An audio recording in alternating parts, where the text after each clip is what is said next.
And I mean, the Beyoncés and the Taylor Swifts of the world, they are making their art, but you cannot tell me that they are not also viewing their art as a product and looking like really point blank at the saleability of their art.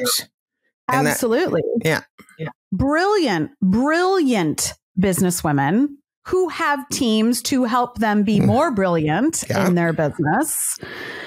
I mean, I, whether you like them or hate them, I admire so deeply Jay-Z and Beyonce's business acumen. It is astonishing how wise they are around their brand. And it is also very clear how much weight they feel running their brand. Welcome to the Vocal Lab.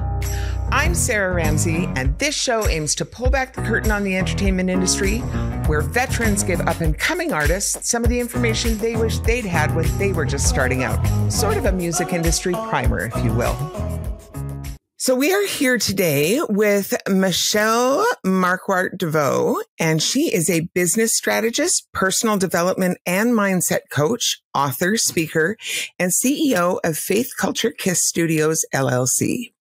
She is the founder of the Speakeasy Cooperative, and she teaches singers, actors, podcasters, and influencers to use their voice physically and metaphorically. Michelle revels in the nitty-gritty of entrepreneurship, business shenanigans, and personal development. She likes accounting, but does not like math in public. I don't blame her. She's been featured on podcasts such as What Works, Rebel Therapist, The Women's Advocate, Dr. Dan's Voice Essentials, Expand Online, Vocal Fry, The Naked Vocalist, This is a Voice, the Voice Culture Podcast, Your Creative GPS, and is a regular contributor to The Full Voice. Michelle has led seminars for Vocology in Practice International, the USA NATS organization, national, regional, and chapter levels, Vocology in Practice, University of Utah, Utah State University, New England Conservatory, Missouri State University, San Francisco Conservatory, the What Works Network, the Unstoppable Singer, Unfuckwithable Girlfriends. I like that one already. The Women's Networking Alliance, and Expand Online. Degrees? Sure. BA in Music from Patton University, MA in Worship, Theology, and the Arts from Fuller Theological Seminary. She cut formal education teeth at the University of Northern Colorado in musical theater and vocal performance. She's trained in numerous coaching modalities and is a Gallup certified Clifton Strengths coach. Based in Rancho that's a tongue twister. Based in Rancho Cordova, California, Michelle and her husband are raising their two amazing kiddos to be deep thinkers and strong leaders through careful study of the Fugees, Star Trek, and the MCU. Michelle Markwart Deveaux hates writing her bio, but she likes telling her story. She knows you need to know that the Speakeasy Cooperative offers coaching and consulting programs for people who run voice and voice-adjacent businesses, along with one-to-one session work, live events, and high-level masterminds. You can learn more at thespeakeasycooperative.com. Thank you for joining me today, Michelle. I'm really excited to have you on the show today. I'm very thankful to be here. Feel free to cut that 3-minute bio. I'm listening to it. I'm like, well, this is obnoxious. Way too long. It's great. It gives a really full background for you. So, but it's good. It's good that you read it, because those are usually print bios, and it's like, you're giving me a great idea. Yeah. That one your listeners can take with is make sure you also have the soundbite bio. The soundbite bio, which I did not provide you because I forgot to provide you with the bio. That's okay. Until now. We roll with it. But you know what? I know that when I started this podcast, I had to come up with my soundbite bio, which is a far cry from my written bio. And it is very different. It is a very different thing trying to craft that too. Yeah, totally. So thanks for that. Yeah. Well, add it to my list of to-dos. So do you want to tell us your story? Is there anything else we need to flush out for listeners who may not have been introduced to you before? A bit about your journey? Well, I mean, the people who are listening to this are artists and they're performers. And I would say, of course, you are a business. Mm-hmm. And I wish that I had, in terms of journey, I wish that I would have figured that out way earlier than I did. Mm-hmm. And I still figured it out earlier than a lot of other people comparatively. Mm-hmm. But like, I wish that when I would have started making money in my teens, singing and gigging and getting roles and all of that, I really wish someone would have pulled me aside and said, congratulations, you just got paid. You are now a business and a professional. And it took a long while. And so, you know, the bios sound fancy. They make us look good. They make us sound like we've done a lot of stuff, but they leave out all of the mistakes and they leave out the learning. Yeah. And so I would say, like, if you don't know me, I'm just like you. I'm a person who started to get paid to share their art and figured out a little too late that, like, oh, I got to get some smarts around this. I spent a lot of time learning how to do my art real well. Yeah. And I learned it in a community that shied away from having money conversations. Ooh, yeah. I think that's really common in art. Considered it selling out if you purposely made money, like, oh, but you have to do it for the art. I'm like, I gotta do it for my bills. Like, struggling and starving is not super romantic. Yeah, and it's so funny because, you know, in terms of journey, how much pushback I got as an artist. Yeah.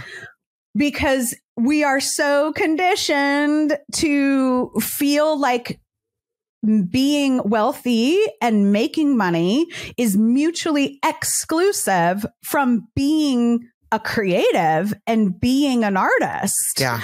And that is like a big old lie that has been thrust upon all artists from, from film and television to performance art to visual art.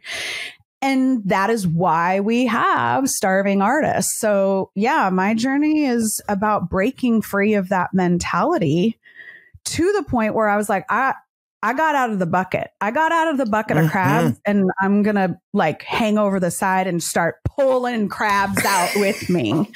Preach it, sister. It's not very specific, but that's what I do. I love it. I love it. I love it. I love it. So you have this like magic background of being a singer, teaching voice users, and being a business and personal development coach. Mm-hmm. So I thought it would be pretty awesome to talk with you today about that whole concept of exactly that. Artists as entrepreneurs, artists as businesses. I personally coach a lot of signed artists and aspirational artists. And what I see a lot of in my studio is like a big musical chops, but this huge void when it comes to any kind of business chops. Yeah. And there's this hope or expectation that seems to go along with that somebody else is going to do that part of it for them. Somebody else is going to take care of the business things. And I think that can be really damaging in the long run, especially when artists are young and they don't yet know the ways that they can get taken advantage of. So do you want to talk a bit about that concept in the larger sense and the importance of artists sort of knowing some business basics? Yeah. So what I want to reflect back is that when you are a signed artist and when you get to a certain level, it is actually true that you will pass off some of these tasks and projects and jobs to other people because you won't have time to do them. And that's not working in your zone of genius. But what I am consistently mortified by right alongside with you is that somehow means that we don't have to know about it. Yep. And you cannot hire the correct business manager. You cannot hire the correct agent or manager or tour leader or coordinator. Rather, I was like, what is that? You cannot hire the people that will up level you on your team unless you know what the hell you're hiring for. Yeah. And you're not going to know that unless you understand some basic business concepts and get real comfortable with yourself being a business. Because let's not lie, friends. You can just, I don't care about money. I just want to be famous. Lies. That's not true. You absolutely do care about money. Unless you are in a privileged position where you do not need to worry about money. Yeah. But if you're not caring about money, then if someone says to me, I'm an artist, I don't care about money. I'm like, okay, see you never. Yeah. Because you're in denial. You are in denial about what it is going to take for you to reach a level of success that you desire to reach. Yeah. It costs. There's a big cost to, like a financial cost to achieving success. Absolutely. And it manifests in so many different ways, from travel to your wardrobe to all of the nitty gritty of putting together an album and a tour. And yeah, you might get signed and have someone else fund that for you. But when you're starting out, you're doing that all on your own. Yeah. And so you got to know how to read a profit and loss statement. You have to know how to do bookkeeping. You have to understand the concepts of accounting so that you can talk to an accountant and, be paying the correct amount of taxes and have your accountant tell you how you can save some on your taxes. And you have to understand how to negotiate a contract with a venue. Yeah. You have to get real comfortable with viewing yourself as a product that you are selling and marketing. Yeah. And therefore, you've got to separate your identity from this business entity. Like you are not your entity, And I think that gets really tricky for artists because we get all up in our feels. Yep. We get all up in our feels and it's the zeitgeist, right? It's the myth. Oh, this art came from my soul. And yeah, it might have, but what are you going to do with that thing after? How are you going to market it? How are you going to hire the people that do your cover art? How are you going to fund the project? All of that. And I mean, the Beyoncés and the Taylor Swifts of the world, they are making their art, but you cannot tell me that they are not also viewing their art as a product and looking like really point blank at the saleability of their art. And absolutely. Brilliant businesswomen who have teams to help them be more brilliant in their business. I mean, I whether you like them or hate them, I admire so deeply Jay-Z and Beyonce's business acumen. It is astonishing how wise they are around their brand. And it is also very clear how much weight they feel running their brands. Yeah. And it's interesting because, you following Beyonce since Destiny's Child, right?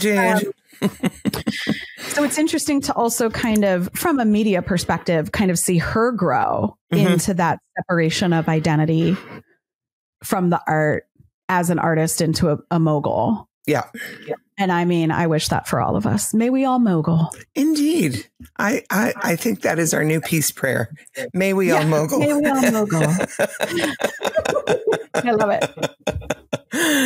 So from a business and personal coaching point of view, what kind of mindset pieces do you think artists really need to like intentionally address for their own growth from a business perspective? And do you have thoughts about how they can approach change in these areas? Yeah.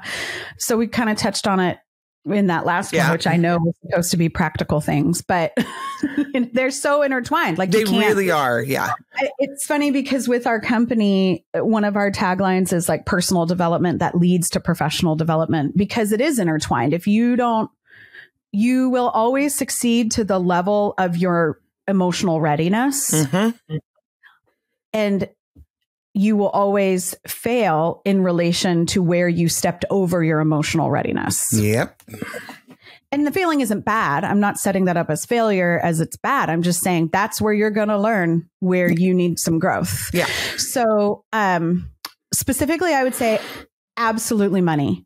We have to have better conversations about money. We have to demystify how money works, the history of money, what the role of money is in exchange in the Western cultures that we live in. I'm assuming your audience is in a Western culture. I think so. Yeah. Kind of perspective, but, and in relatively capitalist or democratic capitalism, we have to understand what that actually means and how that affects music economics and art economics. I don't think we have to take a PhD level course on it, but I think understanding economics as a principle, microeconomics and the way people buy, pricing psychology, all of that, consumerism, like you just got to know a little bit about what goes into why people buy shit.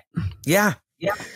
You know, and you have to get comfortable around your own money and unpack the stories you've been told about money, especially the starving artist mindset and that thing we were talking about earlier, where it's like, you know, finding value in being poor as though that makes you more of a purist. Unpacking our generational narratives around money. Yeah. What we should be doing, it shouldn't be doing with it. Unpacking how we feel about people who do have money and our own biases against wealth. And that's a real thing. Yeah, it is. And, many artists, we are feeling beings. And when we're constantly getting messages of how wealth causes harm instead of messages of how wealth creates good, we are the kind of people that don't want to create harm. Like we want to create beauty. We want to create space for health and growth and healing. It often leaves people's minds in a place where beauty and wealth are mutually exclusive instead of mutually inclusive. Yeah. Just because of the narrative around kind of hyper wealth, right? Understanding how much you actually need, understanding math, all of that. I really think it's a really big mindset thing that has to be addressed. Yeah. You can do this through reading books. You can get a coach like me or a money coach. I wouldn't jump to a financial advisor unless you have money to be advised on, because that's a specific thing about like what you're going to do with retirement and investments and all of that. So unless you're at the place where you're ready to do that, like maybe you do have some money coming in, then you can see financial advisor. But the mindset stuff, books, coaching groups, one-on-one coaching, there are amazing money mindset coaches out there, or coaches like in our company that have that available. And then talking to your friends, like not being afraid to be like, hey, I need to talk to you about this gig, and surround yourself with people who have normalized higher numbers. Yes. Than you are comfortable with. So if you think $300 is good for a gig, find some people who think $1,000 is good for a gig. Yeah. If you think $1,000 is good for a gig, find some people who think $8,000 is right for a gig. If you think 8, find the bands that play the 30 and 50,000 corporate gigs. You know, like level up who you hang out with too. Scarcity mindset is another mindset thing that I would really like everyone, but artists especially, to deal with. And I do actually see that differently than starving artist. To me, scarcity is more ubiquitous and it infiltrates many other areas in addition to money. So yes, scarcity is an economic principle. That is true. It is usually a financial principle, but scarcity manifests in how you feel about yourself in the market. So who your air quotes competition is. Scarcity shows up when you find yourself having other artists around you that you feel do the same thing or something similar to you, and you feel worried that you're not going to get your, again, air quotes, piece of the pie. Yeah. And that causes you to make decisions out of fear. So why scarcity mindset has to be dealt with is because it sets you in a perpetual state of making decisions out of lack and out of scarcity instead of making decisions out of being strategic, or as some people like to say, abundance, and assuming the best, what could go right. Where if you find yourself kind of always like saying, you say yes to gigs that you should never say yes to, you say yes and then you find out the scope of the gig has changed and you still say yes instead of walking away. Like it's this fear of missing out. And so I would say definitely catch yourself. When am I making a decision based on fear of missing out versus that kind of excited anticipatory fear of doing something new, which is probably not actually fear. That's probably, it's the same chemical. Your amygdala is going to do the same thing. But I love the term that you use actually is nerve-sighted. Yeah, nerve-sighted, right? That's exactly, yes, you're nerve-sighted. So you like know something's coming, like what if this did go right, and you're excited rather than I have to do this, I should do this. And then noticing that in yourself. And you know, some of this stuff is therapy, friends. Yeah, it's true. Some of this stuff, I mean, thank God therapy is more normalized now and talking about mental health now than it was when I was years old, right? Yeah. Like a very long time ago. But you know, get thee to people who are going to help you work this out so that you can catch yourself in your patterns. Because people who are successful, like the key to success is being able to be self-aware enough to recognize your bullshit patterns and get out of your way, your own way. Yeah. Does that answer the question? Absolutely. And not unrelated to what you just said, I just want to mention that I have sat through you teaching on the concept of figuring out your own hourly rate and like how you come to that from a completely different starting point than most people. Like most of us, whether it's, I mean, I know the context I sat through it was a group of voice teachers. So we were looking at it from a teaching perspective, but 100% you could do the same thing in a group of performers. And most people start with, what does everybody else charge? And your point is that's the last thing you ask. The first thing you ask is, what do I need to make? And then how do I create that? Yeah. Right? Yeah. I mean, that's very short form, but yeah, that's a very practical thing, is learning how to price. Yeah. You know, a company, you know, we tend to come to pricing based on how much do I think I could make. And I think that's a valid question to have on the table in the decision-making process, but that is certainly not the question that should be leading that process. Yeah. The question that leads, as you said, in my belief, is how much must you earn in order to live your best life? And that is what is enough. And for some people, that's going to be $7 million a year. Mm-hmm.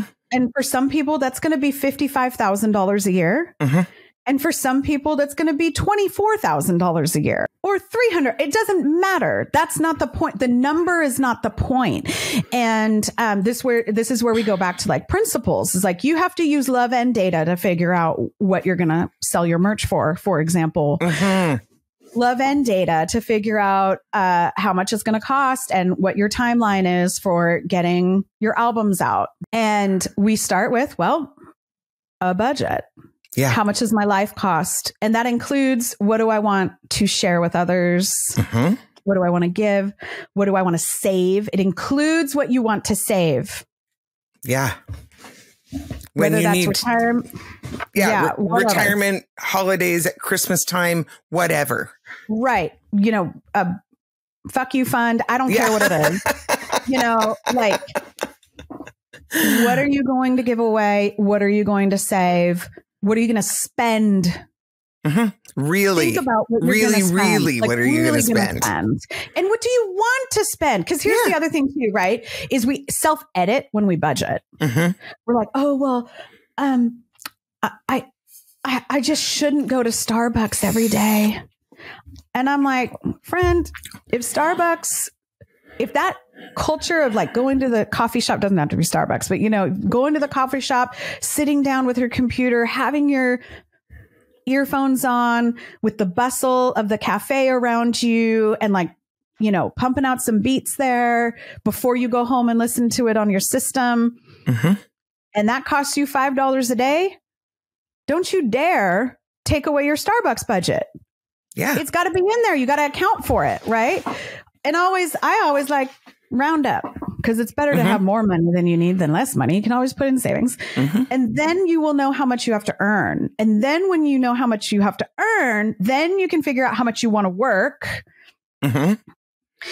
Then you can figure out these numbers. Like if I want to do 7 gigs a month and I want to earn $700, then each of those gigs has to pay me at least $100. Right.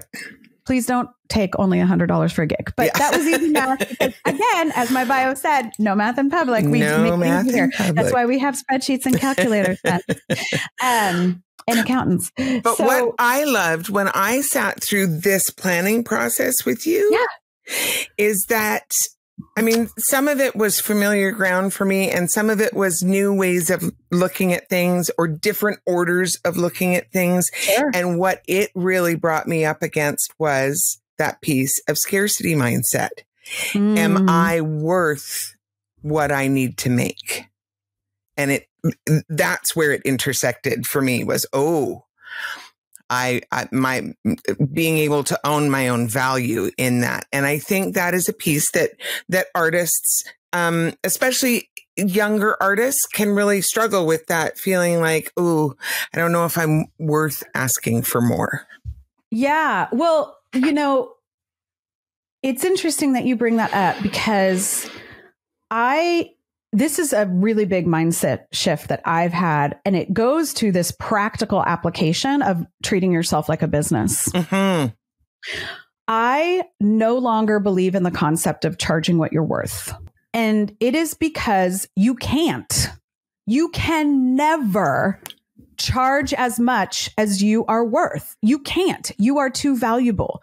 You are too inherently important. Mm-hmm. You are too inherently grounded. You are too inherently connected. No one, nowhere could ever afford your worth.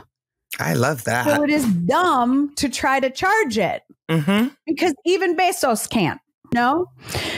And this idea of charging what we're worth, I think, is actually kind of this patriarchal, backward trick that is especially forced upon women around making sure you feel good about yourself before you're allowed to make enough money. Ooh. And I just call bullshit on that. And and that is a change. Like, I used to be a big, like, no, like, that's how I presented it. It was like, charge what you're worth. You are valuable. You this.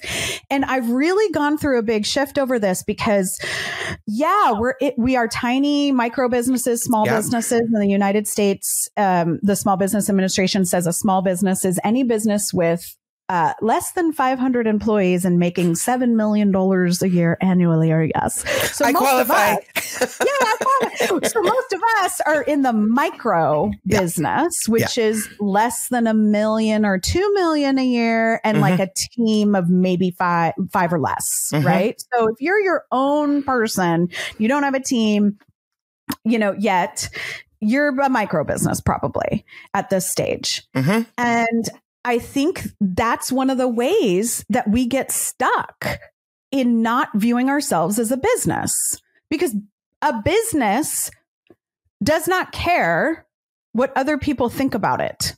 It doesn't have feelings. It's an entity. Yeah. It is not a person, so much as like the tax code would like to try to convince us. But, we'll just leave that on the table for later discussion. But this idea of charging what you're worth, I'm like, you just can't. And, let's just call it like it is. There is modern day slavery. There is sex trafficking. And you might need to put content warning on this. I put content warning on every episode of this show. Good, great. Because I didn't want to accidentally bring up something without thinking it through. And then I've recently learned through a friend discussing this is that the adoption community as well, that we are literally buying and selling human bodies still in 2023 and putting monetary value on that. And like, come on, are we those people? Are we the people that want to perpetuate that with our art? Yeah, no. And so I don't mean to challenge what you're saying directly, but in an awkward way. No, challenge away. Something just more that like, what if that wasn't even part of the conversation? Because then what do I do if I'm having a great day? I'm sorry, today's voice lesson or today's gig is $17,000 because I feel fucking fantastic. And then what about on the day where I feel like shit? Oh, I'm sorry, I don't feel very good. So you only have to pay $5 for this gig. Yeah. That makes no sense. That doesn't pay your bills. No, that is not sustainable. It's not sustainable. And it's really messy accounting. So. Yes, it is. Yeah. So practically speaking, Matt, love and data. Yeah. And the love part is like, what is your brand? What is your brand capital? What is your business model? Like, are you in a place where you want to do a ton of gigs because you want to get yourself out there and you're just cranking through the circuit? You're going to have a high volume model. And so you're probably going to take a little bit less, but do it on purpose. Do it because this is a season of 6 months that I just want to crank through gigs so I can get my name out there and my audience and build up things. I'm going to use it. I'm going to take video and do the social, like turn it into a marketing campaign. And sure, take your $100 a gig, take your 200 or your $1,000 a gig. But you're going to get to a point where you're like, I can only sustain 10 gigs a month. Right. But I still need to make $500,000 a year. What's that math? And by the time you're making $500,000, you're not paying just you. Right. You are definitely paying a team at that point. You are definitely paying for a team, which is why you have to make $500,000. I think that's another misunderstanding that artists have when they're first starting out is that they don't understand your role. They don't understand that their role will also include management, like managing a team, hiring and firing. And you turn into a CEO of a company. And that is something you need to get comfortable around.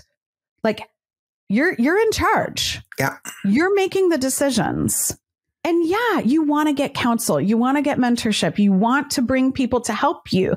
But to like, stick your fingers in your ears and like let other people handle it. I mean, that's how we get like the Schitt's Creek story, right? Is like, we're going to let other people handle it. And then all the Exactly. Exactly. You know? Well, and I mean, those stories in the media all the time. I have had people on the show where I, interviewed people where their managers didn't file their taxes and stole their money, and their management didn't see it happening either. And they spent years paying that back. And, like big bands. Yeah. Big bands. You have to know what questions to ask. Yes. And here's the thing. I'm not saying, because I get it. The artist persona is that you are the artist, and like sometimes your brand requires you to look like you're a little bit dopey. Sometimes your artist brand requires you to look like you're all up in the drugs and alcohol. Sometimes your brand requires you to look like super straight laced, or whatever your brand requires of you in order to sell your records. I have no judgment of that. Right. But on the flip side, you need to be asking, where are my numbers? I want to see my spreadsheets. Did everybody get paid? Where are the accounts? Like, let's figure this out. Yeah. What is our marketing plan? What's our next campaign? What's our overall strategy? What products are we going to develop to go with this next mini tour or tour? Why are we going to develop those? What is going to be the ROI on that? So, I mean, there's actually a lot to unpack right there, because, and you're 100% right. But there's pieces that musicians need to learn along the way. And like you said earlier, that can be learned from books. It can be learned from courses that you take online or at your local community college or whatever. But just it doesn't have to be like, you don't have to go and get an MBA. No. But take a couple of basic business courses, understand basic bookkeeping or whatever, some leadership skills, right? For leading a team, and some of those pieces around planning and marketing. So like in the last 30 to 40 years, there's been a huge shift in the industry. I know. I love it. And we are now at this juncture where artists actually have to do more for themselves than ever prior to getting label support. Yeah. And even when they have label support, they actually have to do more for themselves than they used to. Absolutely. So things like growing a following on their socials, which for the label, that's like establishing proof of concept, right? In order for them to invest. Now you got to do that first. Yeah. They don't even look at you unless you have that. It's with, it's the same with authors now too. Yep. When you're putting together book proposals, they're just like, oh, how many followers do you have? And it's like, oh, wow. Okay. There we are. So, and things like, taking the reins in, booking their own tours, and at least until they reach a certain level of success, but often for a really long stretch of their career. So there are really some non-musical skills that are important in those elements. We have talked about pieces of that, but do you want to, expand on that a little bit? Yeah, maybe. So let's get a little, because we've been very esoteric, and I know that's my fault. I keep on I'm like a little moth to the esoteric flame. I just love to talk about big ideas. So let's get really nitty gritty. Really nitty gritty. First of all, understanding business entities and what they are. Like, what is the difference between a sole proprietorship, an LLC, an S corp, and a corporation? And in Canada, that's going to be a little bit different, because in Canada, that's going to be, I don't know, incorporated. Yeah. Well, so they still call it. You still call it sole. You are Canadian. In Canada, we've got sole proprietorship, partnership, and incorporation, and it's really just sort of those three. And in the United States, an LLC can be a single member LLC or a partnership. Mm-hmm. And then the type of corporation, either whether it's a S Corp, a sub corporation, or a C Corp, a regular corporation. And all these things have to do with your separation level. There's two things. So your separation level from the business money aspect of it, the business aspect of it, and taxes. Right. So know that. Know what you're going to be. Depending on what nation you live in, there are also different kinds of taxes that you would or would not have to pay, depending on what your entity is or how much money you make or don't make. Some nations are like Canada and the United States and the places in the UK where your expenses reduce your taxable income. Other places like France, you pay 25% of your revenue no matter what, doesn't matter what your expenses are. So there's no real like perk to spending more money. But know that, like, know your tax law for your state, your province, your area, and then the nation. Yeah. On the federal level. Once you know that, you can start thinking about your brand. Just think of any business as this. It's honestly, at its most basic, you only need three things to start a business. Only three things. You need someone to sell to, so a client, right? And you. Someone to sell to, a thing to sell, and a way to handle your money. Yeah. That's it. So start thinking about that. Who do I sell to? Who is my audience? Who am I singing for? And I think young artists, and I don't just mean like physically young, but like people who are new to their artistry or exploring it, they tend to be like, I'm for everybody. Like everybody wants to serve everybody and have everybody love them. Niche down. You have to, and you have to explore your artistry, and it takes years. Like, this isn't like you wake up one day and you're Beyonce 2023 at the Grammys, right? Like, you got to start at your destiny. Everybody has a Destiny's Child, and everybody has, you know what I mean? Like, oh, Queen Bee, we love you so much. We just use you for all our examples. I mean, you could say the same thing about Dolly Parton, right? Yeah. So, who are you creating for? What are your venue sizes? Yeah. Are you trying to become a corporate gig? Really? Are you trying to become signed label and do like international tour? What are you actually trying to do? Who is your audience? Who is your client? Who's going to buy this shit? Then what are they going to buy? Yeah. And that's where your artistry comes in. That's where your brand persona, where your artist persona, which please should be different than your regular at home washing the dishes persona. Yes, yes, yes, yes, yes. For so many reasons, by the way, not just because of like business sense, but also like just mental health. Yes. And then also you really lock yourself in if you are only trying to be yourself in an artist persona, because the whole point of entertaining people is to wrap them into the fantasy that the story you are telling. Yep. And so sometimes you're going to have to do things that actually you wouldn't do at home, washing your dishes. Yeah. Good and like for good or ill. I don't care what those things are, but it's like, it goes to your kind of artist persona. And to that point, you have to know how to describe your artist persona. So like, here's I talk about this with my friend Jess. We kind of giggle a little bit where everyone wants to like, she is an ethereal musician with harps and flowers and rainbows coming through a screechy metal door, right? Like they try to like make themselves sound really special. And friends, if you're listening, I cannot tell you what a bad idea that is.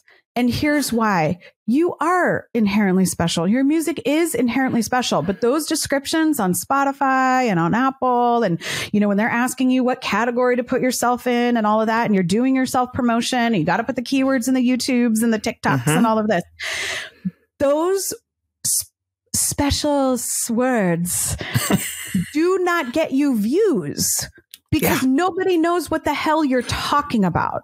Yeah. So if you can approximate your sound, which we all know is not going to be your sound, of course you're different than everybody else, but know what you're selling.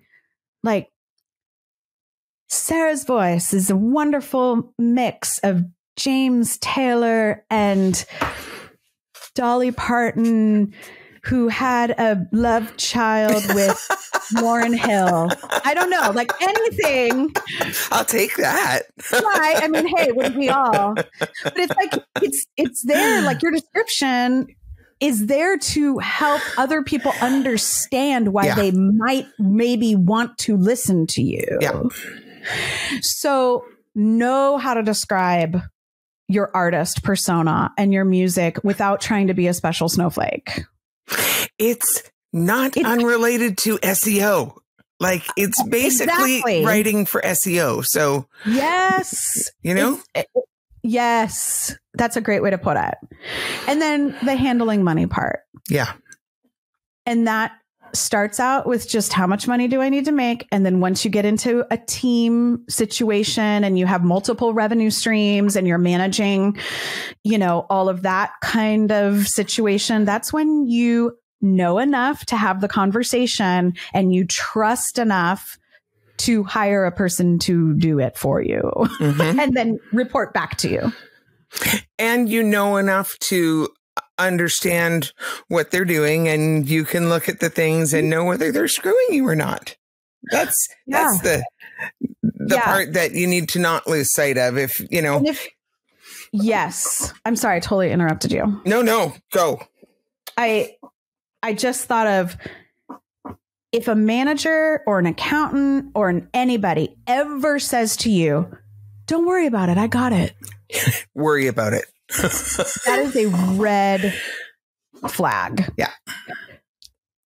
If they say that to you after years and years and years of trusted relationship and they are assuring you because you're having a freak out and they've never done you wrong and you completely trust them, okay, then you can let them say that. But if it's new, if you're new to a company or a management or a firm or anything, and they say, "Don't worry, we've got it covered." And I'm not assuming the worst of them. I'm not saying that they're trying to screw you over, but I'm saying that that is a red flag. Yeah.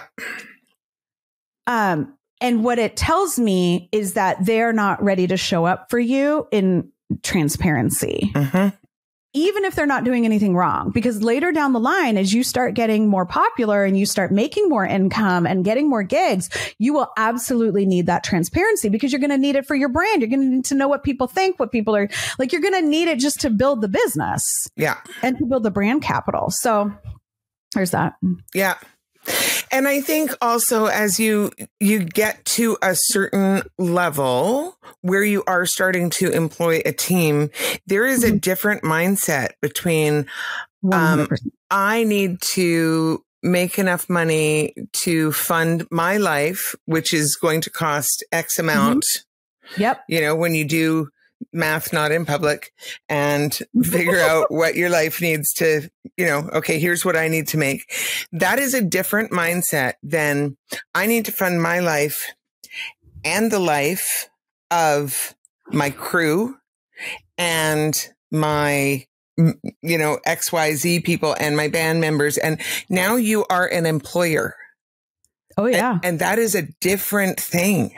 Yeah. So I love that you said that because I see this in all the team-based businesses that I work with, oftentimes with multi-teacher studios or record studios, recording studios that start to bring on other people to do recording and producing and stuff. Is you're still thinking like an independent business owner or sole proprietorship, and then you have all these like things you think you're going to do different because you're nice or something. not switching the mindset into the most important thing is that I take care of this business, not that I take care of me. This business, if I take care of this business will take care of the team of which I am on, and most likely the leader or co-leader of. Yeah. But you switch that mindset. And I think it's important, by the way, when you are a sole prop and when you are solo, that you are very much thinking about your own wants and needs and boundaries. And like, I think you should be budgeting based on yourself and you. And then when you start to bring on team members, it's got to shift into, how do I make this business sustainable so that it pays me? It pays my team. I personally think it's helpful to kind of ride both sides of that when you are a sole prop. But I think, there's a lot, you're doing a lot more when you're a sole prop. So you have to have better boundaries and a better understanding of your own capacity. There's just more, it's more intimate. But if you're one of those artists that's starting to bring on a team, you can't be the person that is like thinking that you're going to like solve your team's money problems the way that you had to solve your own money problems. You can't be the person who thinks, well, I'm going to pay them the right wage, a living wage. And I'm not saying you don't pay people living wages. What I'm saying is, if you go gangbusters trying to solve a problem of a team member that is a manifestation of your own money story, you are now not taking care of the company. And the team member is wanting to work with you because they don't want to figure out how to do it on their own. They want to be an employee and trust that you are taking enough care of the company that the company will take care of them. And that is the wrong order of operations. Yeah. So oftentimes people get really like, I have to take care of this person, this team member. And they forget that in order to do that, you have to take care of the company and the company culture. That how you create that company culture, checking in, making sure people are resting and rejuvenating. That's a healthy company culture. Yeah. Making sure that the business is sustainable, that it's paying the right rate at the right time for the right level of service and scope of work, so that everybody you're hiring the right people that want what you have and fit the need, and that you are basing your business on roles that are needed in order to fulfill this mission and vision of your artistry, rather than, trying to like save the artist planet or something. Yeah. And that's a hard shift. I mean, it was a hard shift for me. And what was interesting is like, cause I've been in management of companies and artistic ventures for a long time, but not the owner. Right. So like I would come in and do artistic direction or just help out with a team or consulting. And you're making the same decisions as an owner. But when being an owner now of a team-based business, it's like, I knew it was coming. I'm like, I know that I have to shift my mindset. I'm very clear on where I need to go. Like I was so aware of what needed to happen. But then when you're in the muck of it, you're like, oh, this is how my old mindset is manifesting. Oh, this is where I'm getting my fingers in a pie that I should not have. Oh, this is the difference between micromanaging and facilitating and overseeing, right? Like you see all that, and you have to give yourself the grace and the room to do that. So like, just know, as soon as you start bringing in team members, that you're going to up-level your skills. You're going to up-level who you are as a human. Yeah. And you're going to change. Yeah. And therefore your artistry is probably going to change a little bit too. And that's okay. Yeah. And you used a phrase a minute ago that I know gets used a lot in like corporate culture. And that is, talking about mission and vision. And I'm curious how much you think it's important for an artist to think in those terms early in their career and then, reassess as it goes on, but about like what their mission and vision is, because I don't think that's something that many people think about in those terms. I think that's a very like, I don't know, it's way back there somewhere. Maybe I kind of have a vague idea of what I want, but I don't think it's very often thought of in those terms. And I think that if it were, it really informs all the pieces of how you build a company, how you work with your communication skills and strategic planning and all the bits and pieces that go into creating a career from that point forward. So to me, it actually, as you say that, it was a bit of an aha, like, oh, we should all be doing this. And I don't think we are. Yeah. I mean, people make vision boards all the time, but they don't connect it to the reality that like your vision board is there to help you make choices. Yeah.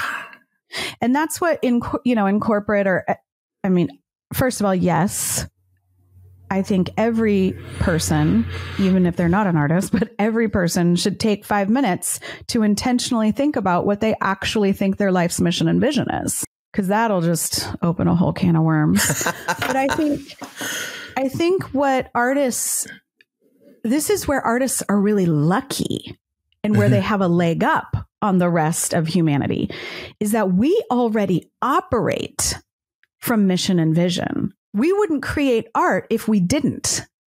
So the difference isn't, do I have to come up with a mission and vision? For me, it's more like, can I just take some time and be intentional about voicing it and putting it into a framework or some language for myself so that I can check back in to make sure I'm still in alignment with this thing that made me become an artist in the first place anyway. Because I don't know any artist that if you really started asking why, they would just be like, I don't know. I don't. I mean, they would the first 3 whys because we all do. Every person does. But you are creating art, like listener, friend, you are creating art because you believe somewhere inside of you that it is necessary and that the world has to have it. And there's a reason why they have to have your art. Again, I think this is a way some artists are really tricked. I think artists get fed the message through media and culture that creating art is about the artist. I want to be famous. I want people to like me. I want to feel good when people are the feedback loop of an audience. I. And I get that. But the people who succeed, the people who wind up getting signed, the people who can make it through the hard, rough spots are the people who also realize that the reason why they need all those things is in order to create impact in the world. Say it again for the people in the back. That's what we do as artists. We create impact in the world. We tell people stories for them when they are too emotionally unavailable to tell them. Yeah. We give them platform to feel. And if you are not clear about your way of doing that, your mission with that, your vision with that, your core values around that, it's going to be real fucking hard for you to keep going when the shit hits the fan. Thanks for joining us today. That was actually just part 1 of our interview. And I would love it if you come on back Thursday to catch part 2. Can't wait to see you then.